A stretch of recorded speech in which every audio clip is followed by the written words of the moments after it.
가스는 이유. 석유는 중국이 최대 수입국인데 왜 인도만 두들겨 맞을까? 안녕하세요. 인도 인사이트 이날람입니다.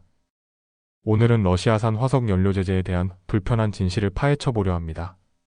러시아 에너지 수출 정말 줄었을까요? 혹시 지금도 러시아산 석유, 가스, 석탄이 전 세계로 흘러가고 있다는 사실 알고 계셨나요? 러시아산 화석 연료에 대해 이유는 가스를 계속 사들이고 중국은 원유를 가장 많이 수입하고 있습니다. 그런데 말이죠. 미국은 유독 인도에만 관세 폭탄을 퍼붓고 있습니다. 왜 이유는 관대하게 넘어가고 중국은 피하고 인도만 얻어맞는 걸까요? 겉으로는 제재 위반 때문이라지만 실제로는 지정학적 균형, 동맹의 속내, 그리고 미국의 에너지 패권 전략에 얽힌 복잡한 현실이 숨어 있습니다. 이 영상에서 우리는 러시아산 에너지 흐름의 전체 지도를 펼쳐보고 제재의 허점과 미국의 선택적 분노가 만들어내는 글로벌 에너지 게임의 민낯을 낱낱이 분석해보겠습니다. 우선 천연가스 LNG부터 살펴보죠. 놀라지 마세요.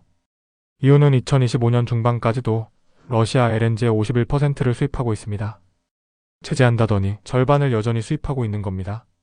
이외에도 중국이 21%, 일본이 18%, 러시아 LNG의 주요 구매국으로 자리 잡았습니다. 사실상 아시아가 러시아 LNG의 새로운 시장이 된 것이죠. 파이프라인 가스는 더 복잡합니다.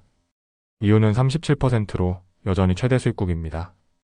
중국이 30%, 터키가 27%를 수입하며 그리를 잇고 있어요. 왜 이런 현상이 벌어질까요? 러시아의 파이프라인 인프라는 이미 연결된 국가에만 공급이 가능하기 때문에 물리적인 제약으로 인해 기존 고객들이 러시아산 가스를 끊기 어려운 구조입니다. 러시아산 원유에 대해서 말씀드리겠습니다. 여기서부터 진짜 드라마가 시작됩니다. 과거 러시아 원유의 주요 고객은 유럽이었지만 지금은 완전히 아시아 중심으로 전환됐습니다. 데이터가 다음과 같이 현실을 보여드립니다. 중국이 47%, 인도가 38%, 무려 85% 가까운 러시아 원유가 두 나라로 흘러가고 있습니다. 이유는 고작 6%, 터키도 6% 수준에 불과합니다. 그럼 인도는 왜 갑자기 이렇게 많이 사게 됐을까요? 과거 인도는 러시아 원유를 거의 수입하지 않았습니다. 하지만 서방 제재 이후 할인된 가격에 대량 구매하며 막대한 경제적 이득을 챙기고 있어요. 중국도 마찬가지입니다. 서방 눈치를 보지 않고 싸게 들여와 자국 제조업에 투자하는 모습이 인상적이죠. 석유 제품 시장에서는 터키가 26%, 중국 15%, 브라질 12%, 심지어 사우디아라비아, UAE, 이집트, 리비아 같은 중동과 아프리카 국가들도 러시아산 석유 제품을 대량 수입하고 있습니다. 러시아가 유럽을 벗어나 지구촌 고객을 확보하고 있는 셈이죠. 석탄은 어떨까요? 중국이 44% 압도적 1위, 인도 19%, 터키 11%, 한국도 9%. 환경보다 가격과 안정적인 공급을 선택한 국가들이 다수입니다. 경제 성장과 산업 수요가 높은 국가들은 할인된 러시아산 석탄에 눈을 돌릴 수밖에 없었던 거죠. 이번 데이터를 통해 우리가 명확히 알 수 있는 건 하나입니다. 제재는 부분적 성공에 그쳤다, 입니다. 이유는 원유 수입을 줄이는 데 성공했지만 LNG와 가스는 여전히 러시아산에 의존하고 있습니다. 반면 러시아는 동방 전략, 즉 중국 인도 중심의 수출 전환에 성공하며 생존에 성공했습니다. 하지만 그만큼 신규 리스크 즉 중국, 인도에 대한 과도한 의존도라는 새로운 취약성을 갖게 된 것도 사실입니다. 국가별 전략을 요약하면 다음과 같습니다. 중국은 러시아 에너지의 절대적 고객입니다. 원유 47%, 파이프라인 가스 30%, 석탄 44%, 제조업과 경제성장 기반 확보에 집중하고 있습니다. 인도는 원유 38%, 석탄 19%, 비동맹 외교, 실리 전략을 취하고 있으며 서방도 챙기고 러시아도 챙기는 균형 외교를 지향합니다.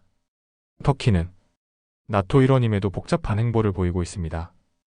파이프라인 가스 27%, 석유 제품 26%, 석탄 11%, 지정학적 딜레마 속 실리 우선 전략을 가지고 있습니다. 경제적 영향과 글로벌 전망을 보겠습니다.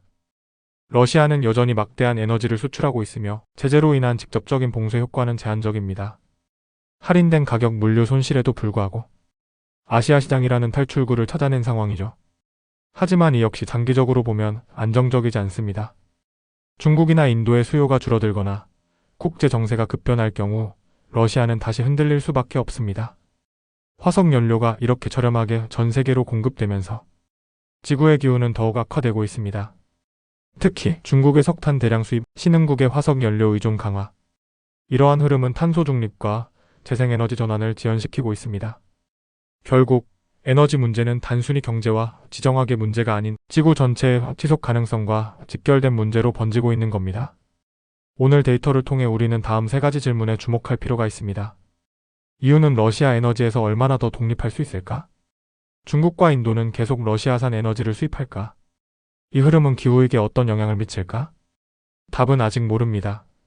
하지만 세계 에너지 판도는 지금 이 순간에도 급변하고 있다는 것만은 분명합니다. 영상이 도움이 되셨다면 좋아요와 구독, 알림 설정 부탁드립니다. 감사합니다.